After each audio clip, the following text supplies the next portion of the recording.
Hello everyone, मेरा नाम है Shivam Pandey and irrigation and water resource engineering में हम लास्ट वाला टॉपिक जो कवर कर रहे थे that was the steady flow through the aquifers, उसको हम आज यहाँ पे कंटिन्यू करेंगे। और लास्ट क्लास में हमने ड्यूपिट्स थ्योरी के बारे में पढ़ा था, उसके डेरिवेशंस देखे थे for the confined aquifer and the unconfined aquifer. उसी तरीके से आज हम थीम्स थ्योरी की भी बात करेंगे, उसमें भी पहले हम अनकन्फाइंड एक्वीफर की बात करेंगे और फिर कन्फाइंड एक्वीफर की बात करेंगे। तो थीम्स थ्योरी में भी जो डिफरेंस है पहले तो हम वो देखते हैं। First of all there is a main well, that is the main pumped well, जहाँ से हम विड्रॉल बेसिकली देख रहे हैं। यदि यहाँ से विड्रॉल होता है that is of amount Q, then what will happen, जो स्टैटिक वाटर टेबल है that is at a height of what h from the impermeable boundary here, उस h में हमें गिरावट देखने को मिलेगी and that will be what, that will be the draw down that is denoted by SW। तो जो मेन वेल में जो ड्रॉ डाउन है that is denoted by SW। जो वाटर लेवल यहाँ पे आपको देखने को मिलता है, this water level here which you can see here, it is what HW। So this is SW and HW। अच्छा, यदि यहाँ पे वाटर लेवल में चेंज आया है तो उसके सराउंडिंग एरिया में क्या होगा, एक कोन ऑफ डिप्रेशन फॉर्म होगा जहाँ से water will be extracted and it will be moving on to the into the well here. तो यहाँ पे भी कुछ ना कुछ एक्सट्रैक्शन है और यहाँ पे भी और यहाँ पे भी अलग अलग पॉइंट्स पे। हमने अगर दो ऑब्जर्वेशन वेल्स कंस्ट्रक्ट कर लिए, observation well number 1 and number 2, then what we will see that what is the drawdown in this observation well number 1 and number 2, that is S1 and S2। तो हमने तो ये डिस्चार्ज यहाँ पे obtain किया और हमने ऑब्जर्व किया कि नंबर 1 वेल में कितना ड्रॉडाउन का चेंज है और S2 में that is the drawdown number 2 for the observation well number 2।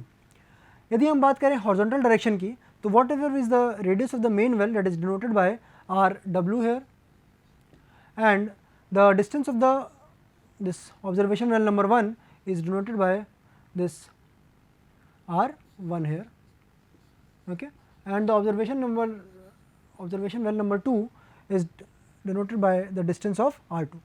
यहाँ पे आपको कहीं पे भी टर्म R नहीं नज़र आ रहा है। वाई? बिकॉज यहाँ पे जो है हम रेडियस ऑफ इन्फ्लुएंस की बात नहीं कर रहे हैं, because that was chosen basically arbitrarily और by using that formula of 3000 S root में K। So that is being used here the observation from the two main wells. तो ये एक प्रैक्टिकल अप्रोच है बेसिकली देखा जाए तो, और ऑब्जर्वेशन वेल से हम डायरेक्टली रीडिंग नोट कर रहे हैं और उसके बाद फिर हम इसको अज्यूम कर रहे हैं कि किस तरीके से ये फॉर्मेशन रहा होगा कोन ऑफ डिप्रेशन का। Now let us talk about the portion wherein we will be discussing what will be the actual discharge from this unconfined aquifer। तो बेसिकली हमारा जो डेरिवेशन है वो यहाँ से स्टार्ट होता है, Q is equal to K into I into A, where I is the hydraulic gradient जिसकी वजह से the flow will be taking place, that is DH by DR। अब इसके लिए हमने क्या किया है, इसके लिए we are simply taking the 2 pi R into H, okay.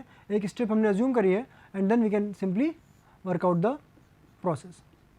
कितने डिस्टेंस पे है ये, this is at a distance of what R and this from the distance of this R, okay, R1 से लेके R2 तक। Second is this thing here that if you simplify it, dr by R is equal to what 2 pi K upon Q into this is H into DH। This is not integration, this is H into DH। जब आप integrate करते हैं इसको between limits R1 and R2 and H1 and H2, then what you find here is that this comes out to be ln R and this one is H square by 2. So this comes out to be what, Q is equal to pi K into H2 square minus H1 square upon ln R2 by R1. So this is one theme theory derivation for the unconfined aquifer. Okay, so that is given to it here, जो हमने last में formula derive किया that is here. Now if we want to simplify it, तो H2 square minus H1 square को हम थोड़ा सा simplify करते हैं और इसको हम ब्रेक कर सकते हैं H2 plus H1 into H2 minus H1 में। पर आपको ये पता है कि H2 minus H1 is equal to S1 minus S2। ये कैसे पता है आपको, because you can see here in this diagram कि अगर हम इसको बात करें इस पोर्शन को, तो you can see that H1 plus S1 is equal to what, it is equal to capital H। और यही किसके बराबर है, यही बराबर है इस वाले के भी, यहाँ पे भी सेम हाइट है। So you can say that H2 plus S2 they are equal। So you can say that H2 minus H1 is equal to what? S1 minus S2. Okay, so that is there. Okay, so this is this portion here. If the drawdown is small compared to the saturated thickness of aquifer H, then H2 plus H1 is equal to H plus H.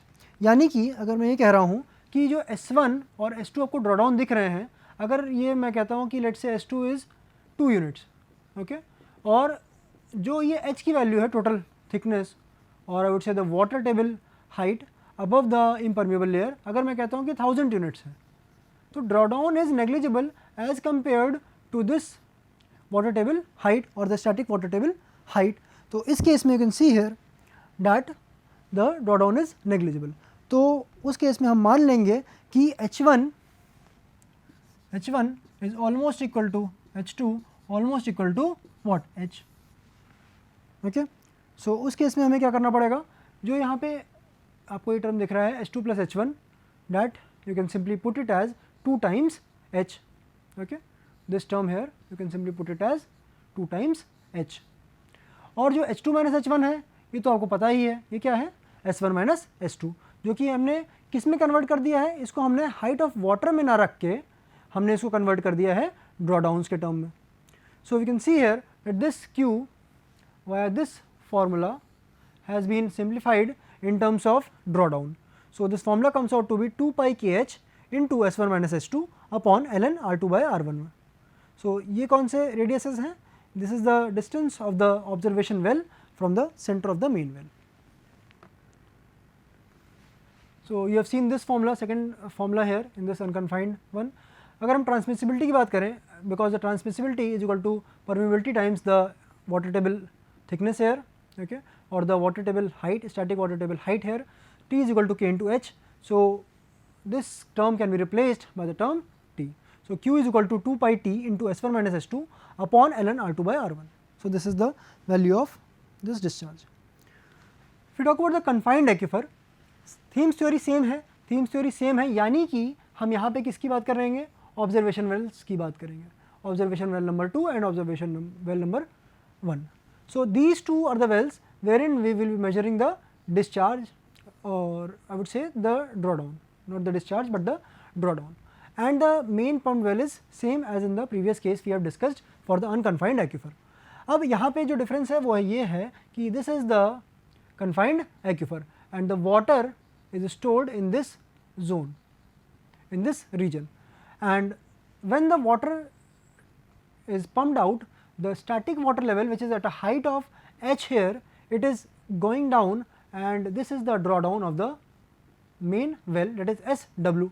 जब इतना drawdown यहाँ पे हमने देखा तो जो नया water table है that is at this height, और इसकी जो height है from the impermeable bottom is called as this HW, is given by the term HW. जो आपने drawdown surrounding region में देखा that is denoted by this drawdown curve or cone of depression, and you can see here that the H1 height is there this, and जो drawdown है इस observation well में वो हमने observe कितना किया? वो हमने observe किया S1. Similarly original position से इसमें भी कुछ बदलाव हुआ है और यहाँ पे जो drawdown हमने देखा that is S2. तो यहाँ पे भी सेम चीज़ें आई हैं. Only difference between the previous diagram and this diagram is the thickness of this previous confined aquifer जो कि है B.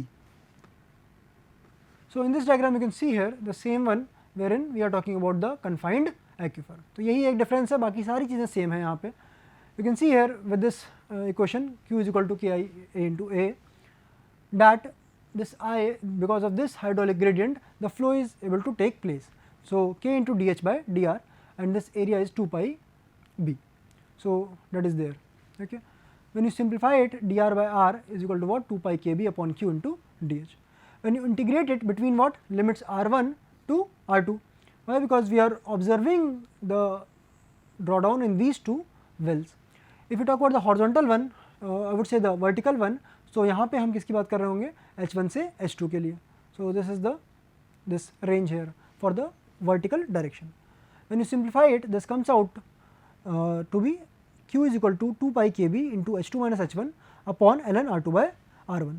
तो फिर यहाँ पे यदि आप देखिए, यहाँ पे आपके पास एक ही टर्म है H2 minus H1 which you can simplify and write it as S1 minus S2, so that is the term.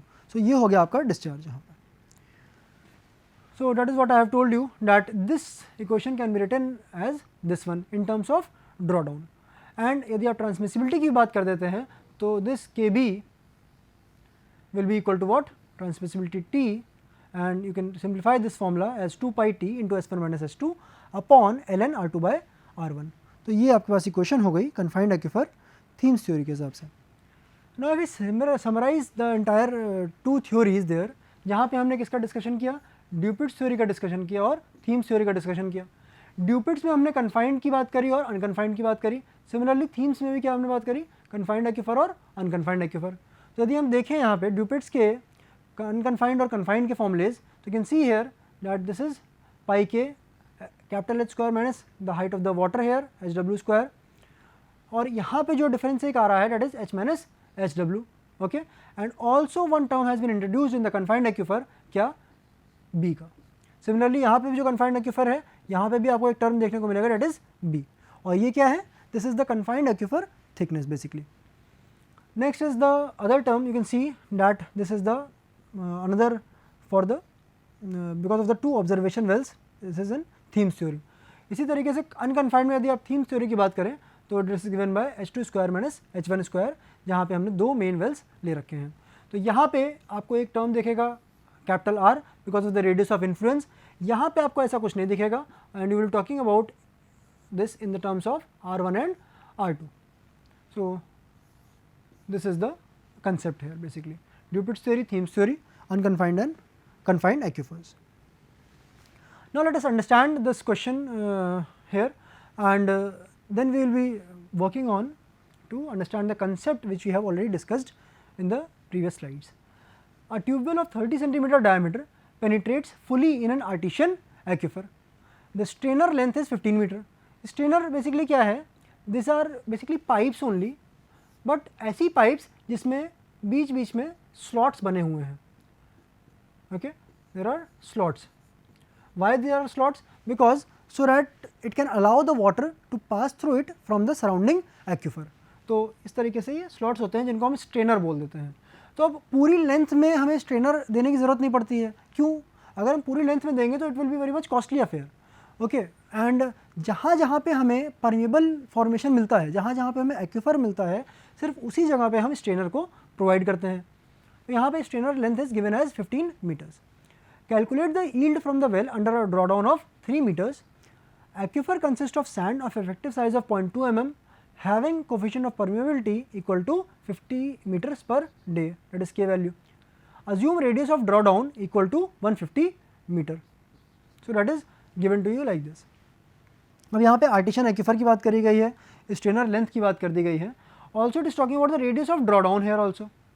तो आपको इससे समझ में आ जाएगा कि हम किस थ्योरी का इस्तेमाल करें तो हमारा काम हो जाएगा.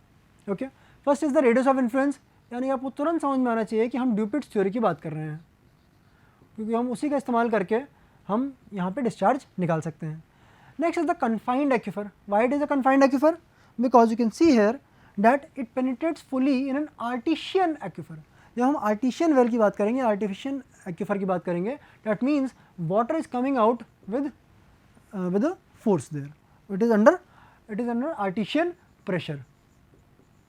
It is not under atmospheric pressure. It is slightly higher than the atmospheric pressure. Now let us talk about the radius of the well, that is 15 centimeter. So you can see in the setup here, this is the well that has been constructed. यहाँ पे ये radius of well हो गया, and this is the discharge that is being pumped out. The radius of well is given as 0.15 meter.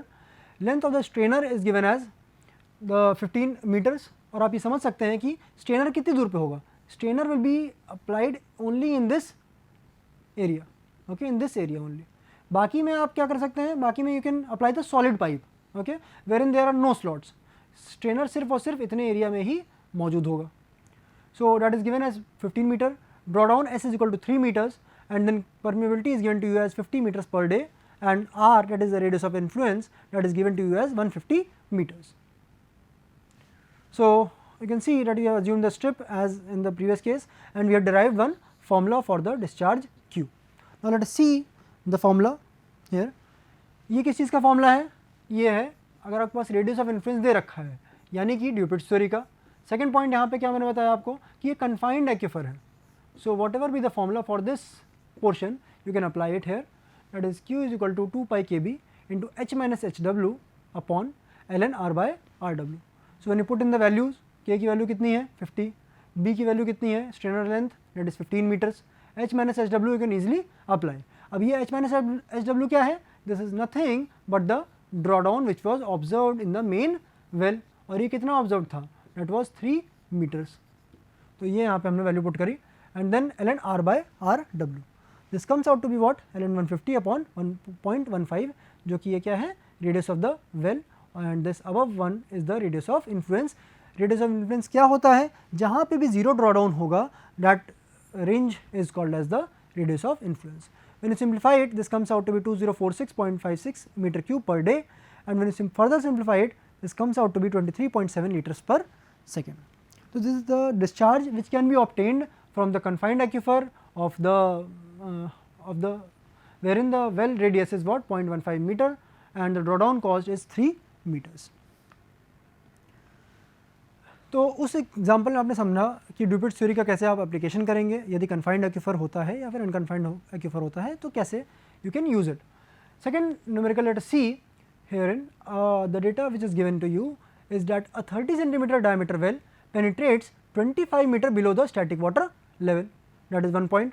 After 24 hours of pumping at 5400 liters per minute, the water level in a test well at 90 meter is lowered by 0.53 meters. तो एक तो drawdown आपको यहाँ देखने को मिला and in a well 30 metre away the drawdown is 1.11 metre. तो यहाँ पे आपको दो वेल्स देखने को मिल रहे हैं जहाँ पे आपको ड्रॉडाउन की वैल्यूज दे रखी है।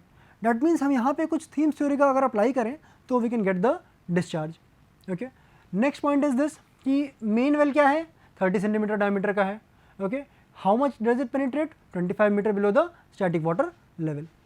Now the question which has been asked here is what is the transmissibility of the aquifer, also you have to determine the drawdown in the main well. तो अगर इसका सेटअप की हम बात करें it will be something like this.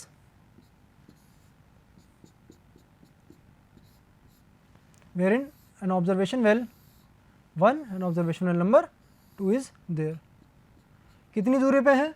एक तो है in a test well at 90 metre, okay, and in a well 30 metre. तो एक तो 30 मीटर्स की दूरी पे ही है, another one is at 90 meters distance. तो this is the observation well number 1 and observation well number 2। और यहाँ से क्या होगा? यहाँ से आप डिस्चार्ज निकाल रहे होंगे।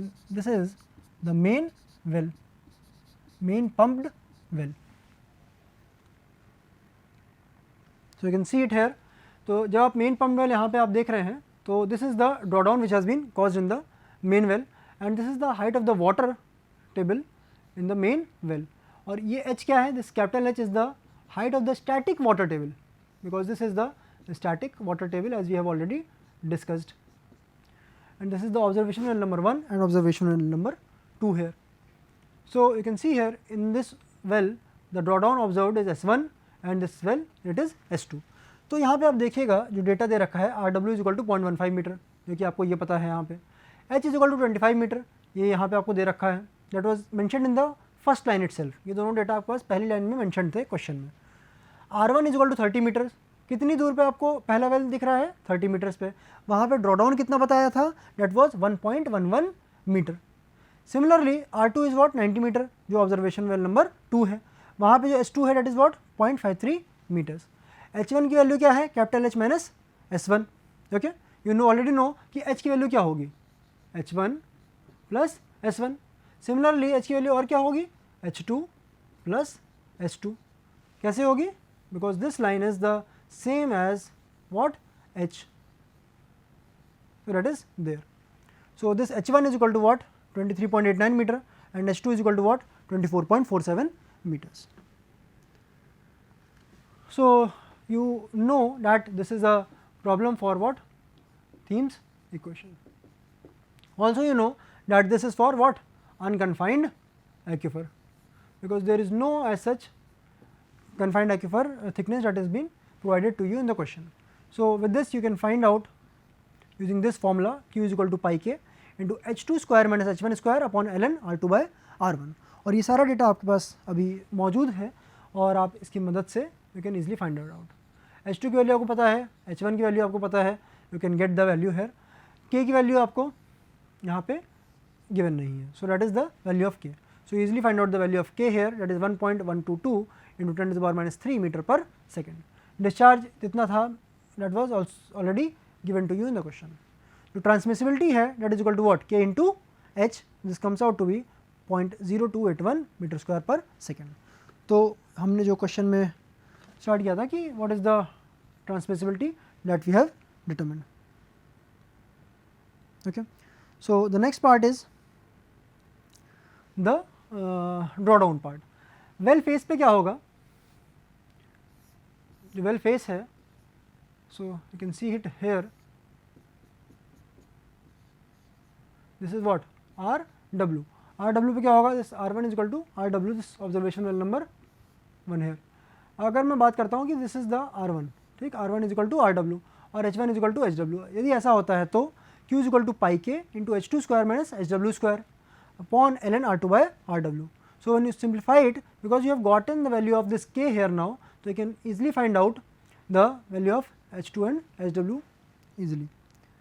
तो यहाँ पे आप देखिए कि H2 की वैल्यू तो 24.47 आपके पास पहले से मौजूद है। Okay, second thing is what, HW, height of the water कितना होगा, कहाँ पे, फेस ऑफ द वेल पे, तो वो हमें नहीं पता था, तो हमने यहाँ पे निकाल दिया कि what is the height of the water, height of the water at the well phase।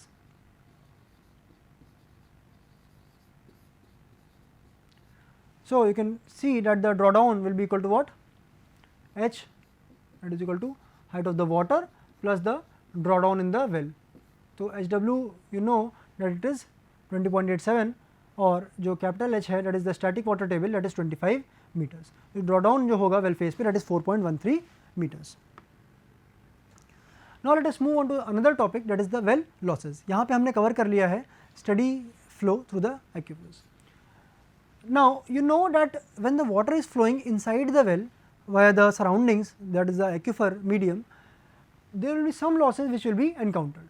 Okay, so you can see here that if I say that this is the ground level and this is the main pumped well। Okay, and let's say this is the static water table. तो यहाँ पे हमेशा कुछ ना कुछ, this is the H height, this is there. Okay, अब यहाँ पे क्या है, this portion is what, this is the strainer portion, जहाँ पे क्या लगा होगा, स्ट्रेनर लगा होगा। अच्छा, स्ट्रेनर में मतलब क्या है कि यहाँ पे स्लॉट्स बने हुए हैं जिसके थ्रू पानी तो अलाउ कर दे रहा है ये, but it will avoid the sand, but कुछ ना कुछ सैंड के पार्टिकल्स भी इसके साथ जा रहे होंगे। But when the pumping has been stabilised, this well has been stabilised, तब उस केस में there will be no inflow of the water, sorry there will be no inflow of the sand there. अच्छा, एक तो बात यहाँ पे हुई कि the water will be allowed in here, but यहाँ पे the parts here will be frequently clogged by the sand particles। Okay, also incrustation will be taking place due to the water itself, so that will lead to some kind of well losses। So when the water is pumped out of a well, total drawdown which is caused, it includes what, aquifer loss, and the second is the well losses। So first is the aquifer loss, that is the drawdown given by the logarithmic drawdown curve। तो aquifer loss तो आपने हमेशा देखा, कहाँ पे देखा आपने, जो drawdown curve हम बना रहे हैं, that is nothing but the aquifer loss। Okay, second point is what, that is the well loss। ये क्या होता है, it is the drawdown caused by the flow of water through well screen and its axial movement within the well। तो that is what, it is this movement which is taking place। तो इस strainer के पास जितना भी loss हो रहा है, अब यहाँ से it will be passing inside, the water will be moving inside the well and then it will be moving upward because of the pumping mechanism। तो जो भी यहाँ पे वेल इतना एरिया मूव कर रहा है, that is due to the turbulent effect, there will be some losses and the region near it, okay, जो ये वाला पोर्शन है, और ये वाला पोर्शन है, this is the nearby region. इन दोनों ही रीजन्स में क्या होगा, the turbulence will be acting, the turbulent forces will be causing the head loss. जो वाटर में जो एनर्जी है that will be lost in this phase. So well loss is directly proportional to q की power में n, and usually this n is equal to 2. So we can say that the well loss के time पे q की power में 2 इसके proportional that will be there. तो यहाँ पे आप देख सकते हैं कि इनिशियली जो वाटर लेवल है that is this एक्वीफर का जो लॉस हुआ है that is this one, okay, because the water table जो पहले ओरिजिनली तो यहाँ थी अगर हम पंपिंग नहीं करते, बट जैसे ही हमने पंपिंग करी वाटर लेवल कहाँ पहुँच गया है, वो यहाँ पे पहुँच गया है। तो हमारी पंपिंग की वजह से the aquifer has suffered a loss there, तो there is a loss of water. Second is the well loss, that is what C2 into Q की पावर में n। सो मैंने ये कहा था कि aquifer loss is directly proportional to q and the well loss is directly proportional to q square. तो इसको हमने जो साइन है यहाँ पे प्रोपोर्शनलिटी का, that has been replaced by the constant term C1 and the term C2।